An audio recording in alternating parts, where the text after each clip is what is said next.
I woke up to find my 6-month-old daughter gone from her crib, and my estranged sister standing in my living room with a packed diaper bag, claiming she was saving my baby from me. My name is Janet, and I'm 32 years old, living in a small rental house in Columbus, Ohio, trying to make it as a single mom after my ex-boyfriend disappeared the moment he found out I was pregnant. That Tuesday morning in March started like any other. I'd been up since 5 a.m. with little Emma, who'd been teething and crying most of the night. I finally got her down around 7, and I must have dozed off on the couch while folding her tiny clothes. The sound of my front door closing jolted me awake. I thought maybe I'd dreamed it until I heard footsteps in my kitchen. My heart hammered as I crept toward the sound, expecting a burglar. Instead, I found my sister Melissa, someone I hadn't spoken to in over 2 years, standing by my refrigerator with Emma in her arms and a large pink diaper bag slung over her shoulder.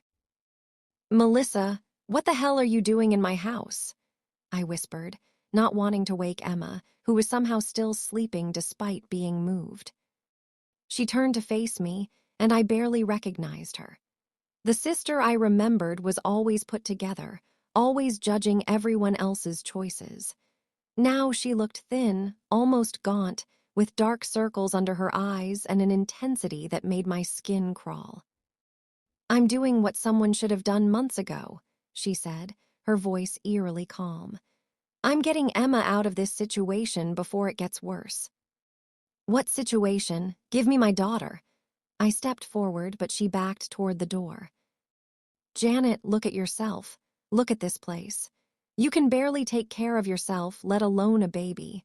I've been watching, and I know what's best for her." The words hit me like ice water. Watching? For how long? And more importantly, how did she get into my house? That's when I noticed my spare key, the one I kept under the ceramic frog by my front steps, sitting on my kitchen counter. I need to back up and explain how Melissa and I got to this point, because our relationship didn't start toxic. Growing up in Akron, we were actually close. She was 3 years older, protective, the responsible one who helped me with homework and covered for me when I snuck out to parties. But somewhere in our 20s, things shifted. Melissa got married first, to a guy named Derek who worked in finance. They bought a beautiful house in an upscale suburb, and suddenly every conversation became about her perfect life and my questionable choices. When I dropped out of nursing school to help take care of our dying grandmother, Melissa accused me of giving up on my potential.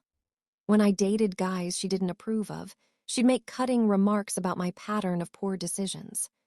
When I got pregnant with Emma, unmarried and financially unstable, she didn't even congratulate me. Instead, she sent a text saying, "I hope you're prepared for the reality of what you've gotten yourself into." After that text, I stopped reaching out.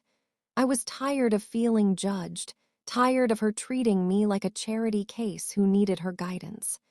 I had enough stress preparing for a baby on my own without my sister's disapproval weighing me down. But now she was in my house, holding my child, telling me she'd been watching me. The implications made me sick.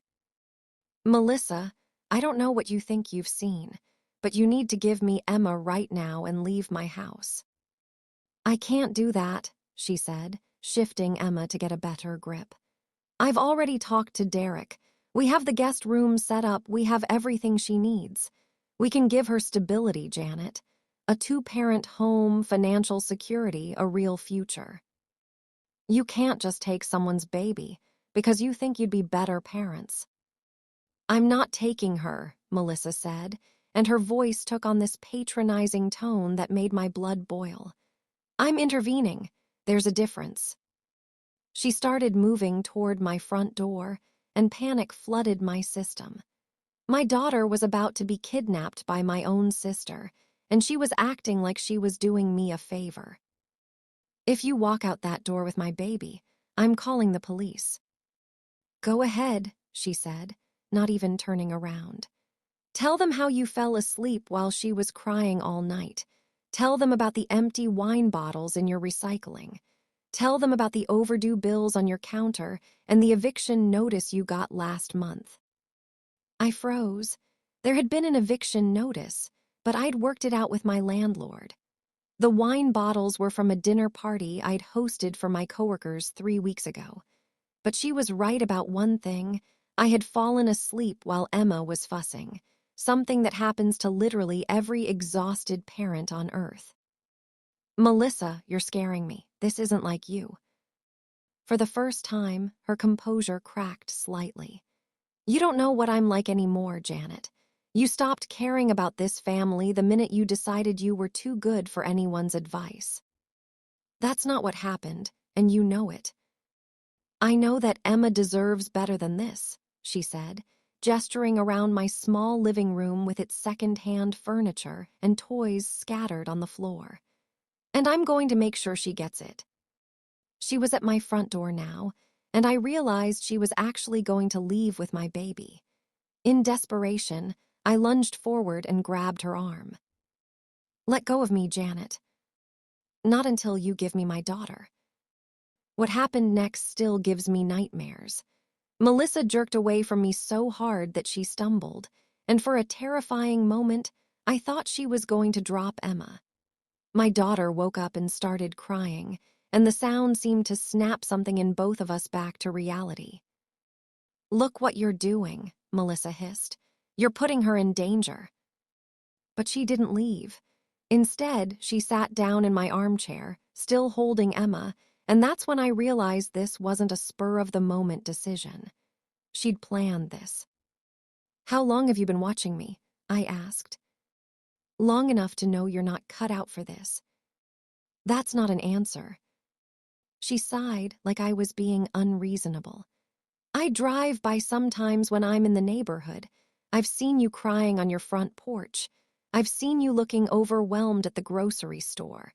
Last week, I saw you leave Emma in the car while you ran into the gas station for 30 seconds to pay for gas. She was asleep, and I could see her the entire time." "It doesn't matter.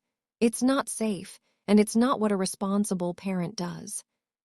I felt like I was in some alternate reality where my sister got to decide what constituted good parenting based on glimpses of my life she'd stolen by stalking me. "Melissa, you need to understand something. I never asked for your help, your opinion, or your intervention. Emma is my daughter. I love her, I take care of her, and we're doing fine." "Are you?" "Though," she shifted Emma to one arm and pulled out her phone with the other. "Because I have photos that suggest otherwise." My heart dropped. "What photos?" She scrolled through her phone and turned it toward me. There were pictures of my house from the outside, pictures of my yard with toys left out overnight, even a picture of me sitting on my front steps one evening, head in my hands, after a particularly hard day. "You've been stalking me." "I've been documenting a concerning situation." "For how long?" "Since Emma was born." 6 months. My sister had been secretly monitoring my life for 6 months, building some kind of case against my parenting, and I'd had no idea. "What were you planning to do with these?" "Whatever it takes to ensure Emma's safety and well-being." The way she said it, so calm and matter-of-fact, terrified me more than any shouting match would have. This wasn't angry big sister overreach. This was calculated, deliberate, and completely unhinged. "Melissa, you need to leave. Now, before this gets any worse." "I'm not leaving without Emma." "Yes, you are. Because if you don't, I'm going to call 911 and tell them you broke into my house and kidnapped my baby. And those photos you're so proud of, they're going to prove you've been stalking us." For the first time, uncertainty flickered across her face. "You wouldn't." "Try me." We stared at each other for what felt like hours. Emma had calmed down and was making those little baby sounds that usually melted my heart, but all I could feel was rage at the situation my sister had created. Finally, Melissa stood up. "This isn't over, Janet." Yeah, it is. She handed Emma back to me, and the relief of holding my daughter again made my knees weak. But as she reached the door, Melissa turned around one more time. You know I'm right about this. Deep down, you know Emma would be better off with Derek and me. When you're ready to admit that, call me.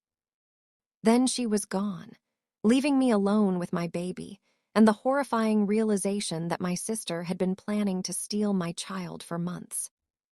I spent the rest of that day in shock, calling in sick to work and trying to process what had happened. I kept replaying the conversation, looking for signs I should have seen, wondering how long this had been building. Emma seemed fine. She didn't know how close she'd come to being taken from the only parent she'd ever known. But by evening, anger started replacing the shock. Who did Melissa think she was? What gave her the right to decide I wasn't a good enough mother? And more importantly, what was she planning to do with those photos and her documentation of my life? I didn't have to wait long to find out. The next morning, I got a call from Child Protective Services. Someone had filed a report claiming I was neglecting Emma, providing specific examples and photographic evidence of unsafe living conditions and irresponsible parenting. The caseworker, a tired-looking woman named Mrs. Rodriguez, arrived at my house that afternoon. She was professional but thorough, asking me questions about my daily routine with Emma, my support system, my work schedule, and my mental health. She took photos of the house, checked my refrigerator for food, and observed me interacting with Emma. Mrs. Patterson, I have to ask, do you know who might have filed this report? I could have lied, but what was the point? My sister. She broke into my house yesterday and tried to take my baby. She told me she'd been watching me and taking photos. Mrs. Rodriguez's eyebrows went up. Did you file a police report about the break-in? I hadn't. In the chaos of everything, it hadn't even occurred to me. Not yet. I'd recommend doing that. False reports to CPS are taken seriously, especially when they're part of a pattern of harassment. She spent another hour with us, and by the time she left, I felt cautiously optimistic. Emma was clearly well cared for, our house was clean and baby-proofed, and I had documentation of my regular pediatrician visits and Emma's healthy development. I don't see any evidence of neglect or unsafe conditions, Mrs. Rodriguez told me as she gathered her things. Your daughter appears healthy and well bonded with you. However, I will need to do a follow-up visit in 2 weeks, and I'll be keeping this case open until I complete my investigation. After she left, I filed a police report about the break-in and attempted kidnapping. The officer who took my statement was sympathetic, but explained that without witnesses or security footage, and given that Melissa was family and had returned Emma voluntarily, it would be difficult to pursue charges. However, he said, this report will be on file if anything else happens, and if she comes to your house again without permission, call us immediately. That night, I changed my locks and installed a security camera system I couldn't really afford. I also did something I'd never thought I'd have to do. I started keeping detailed records of every interaction with Emma, every doctor's appointment, every milestone, every aspect of our daily life that proved I was a good mother. Because I realized that Melissa wasn't done. The CPS report was just the beginning. Over the next few weeks, my life became a nightmare of harassment disguised as concern. Melissa started showing up at Emma's pediatrician's office, claiming to be worried about her niece and asking the staff if there were any signs of neglect. She contacted my work, telling my supervisor that I'd been struggling with personal issues that might be affecting my job performance. She even went so far as to reach out to my ex-boyfriend Tyler, Emma's father, telling him that I was an unfit mother and that he should consider seeking custody. The fact that Tyler had abandoned us both the moment he found out about the pregnancy apparently didn't factor into her logic. Each incident was calculated to seem like legitimate concern from a worried family member. But the cumulative effect was devastating. I was constantly anxious, constantly looking over my shoulder, constantly second-guessing myself as a parent. The breaking point came when Melissa escalated to social media. She created a Facebook post that didn't mention me by name, but was clearly about our situation. It was written in that passive-aggressive way that makes the author look sympathetic while destroying their target. It's heartbreaking when you watch someone you love make choices that hurt innocent children. Sometimes loving someone means speaking up, even when they hate you for it. Praying for wisdom and strength during this difficult time. Family first, protect children. The post got dozens of sympathetic comments from her friends and our extended family, people who had no idea what was really going on. I started getting calls from cousins and family friends, asking if everything was okay, if I needed help, if there was something wrong with Emma. My Aunt Carol, who I'd always been close to, called me crying. "Janet, honey, Melissa is so worried about you and the baby. She says you're not doing well. Why didn't you reach out if you were struggling?" Having to explain over and over again that I wasn't struggling, that Melissa was lying, that she'd broken into my house and tried to steal my baby, made me sound crazy. Especially since Melissa's version of events painted her as the concerned sister just trying to help. That's when I realized I needed to stop playing defense and start playing offense. I started by documenting everything. Every phone call, every social media post, every time she showed up somewhere she shouldn't be. I kept screenshots, saved voicemails, and wrote down dates and times of every incident. Then I did some investigating of my own. I started by talking to Derek, Melissa's husband. I'd always gotten along with him, and I suspected he might not know the full extent of what his wife was doing. When I called him, he sounded genuinely shocked.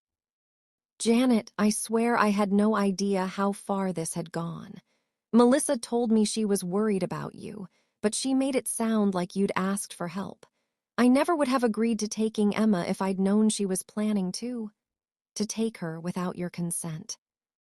Derek agreed to meet me for coffee the next day, and what he told me changed everything. "Melissa's been having a really hard time," he said, looking uncomfortable. "We've been trying to have a baby for 3 years. We've done IVF twice, and both times, well, it didn't work. She's been in therapy, but lately she's become obsessed with the idea that the universe is being unfair, giving bobbies to people who don't appreciate them while denying them to people who would be better parents." "That's horrible, Derek, but it doesn't excuse what she's doing to me and Emma." "I know, that's why I'm telling you this, and there's more."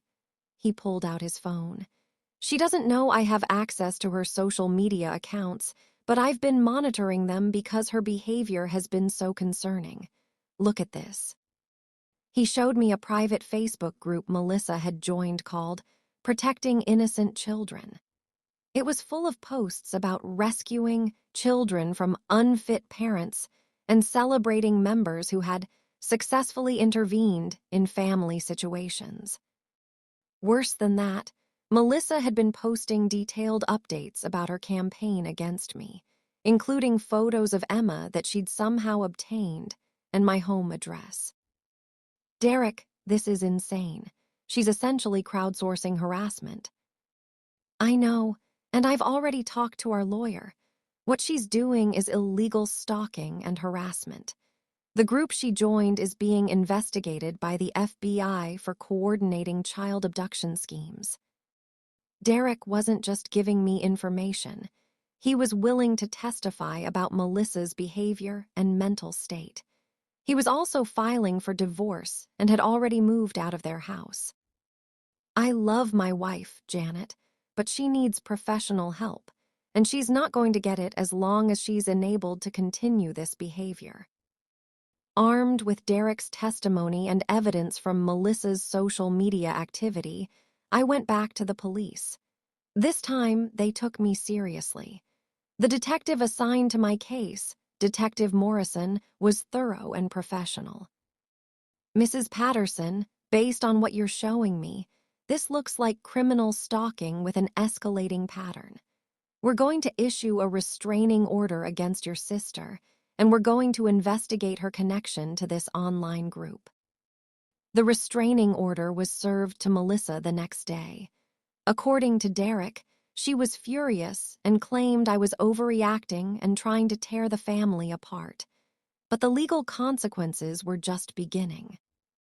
Mrs. Rodriguez from CPS called to inform me that their investigation had concluded I was a fit parent and that the case was being closed.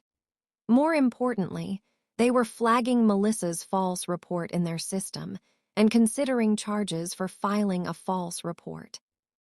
But the real vindication came when the FBI raided the Protecting Innocent Children Facebook group as part of a larger investigation into organized child abduction schemes. It turned out several members had been arrested for actually kidnapping children from parents they deemed unfit, and the group's activities had been under federal investigation for months. Melissa's detailed posts about stalking me and planning to take Emma made her a person of interest in the federal investigation.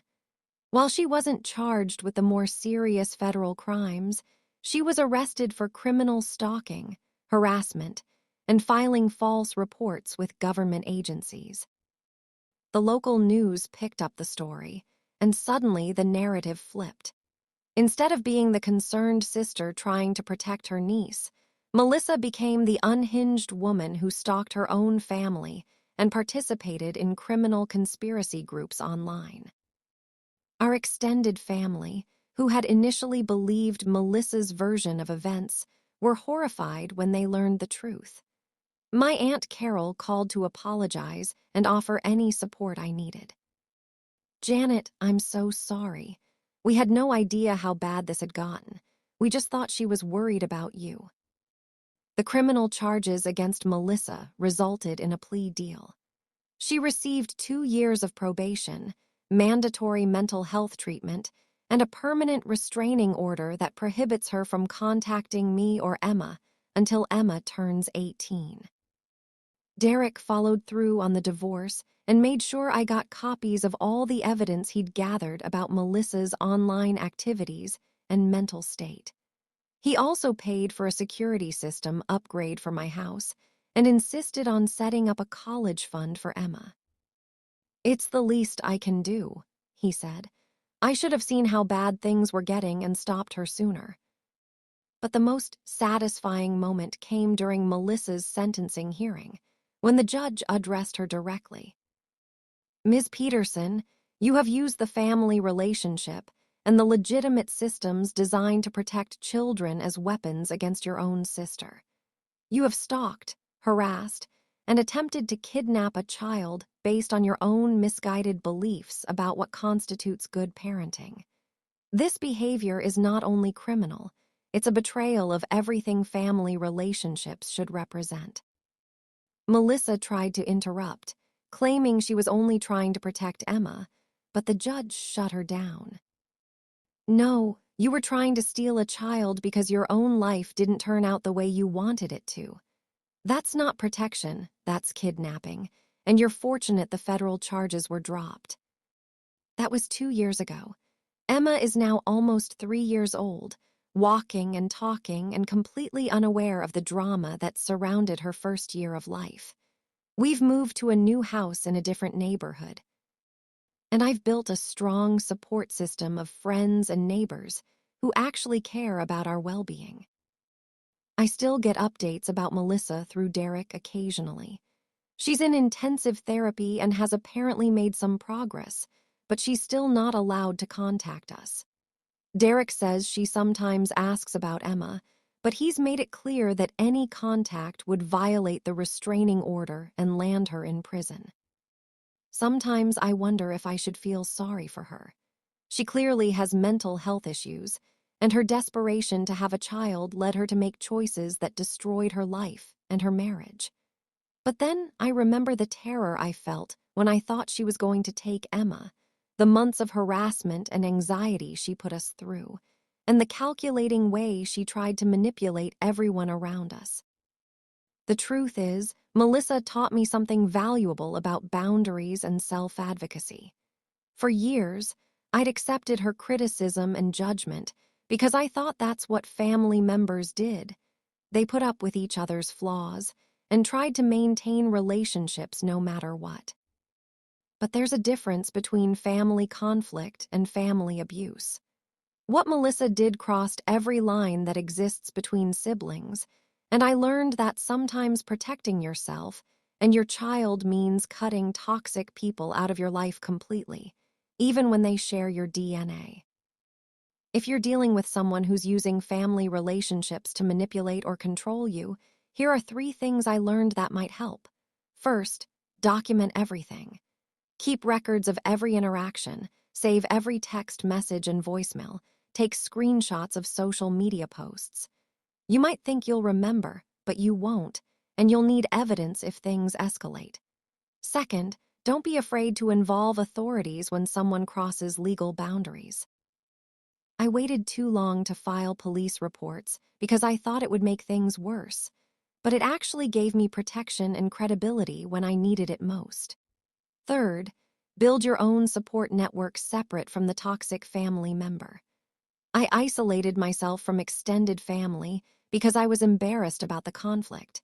But when I finally reached out, most people were supportive and helpful once they understood what was really happening. The most important lesson I learned is that you can't fix people who don't want to be fixed, and you don't have to set yourself on fire to keep someone else warm, even if they're family. Emma and I are thriving now, and we're surrounded by people who love and support us without conditions or judgment.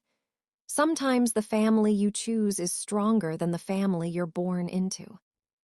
If someone in your life is crossing boundaries and using family relationships to justify unacceptable behavior, drop a comment below.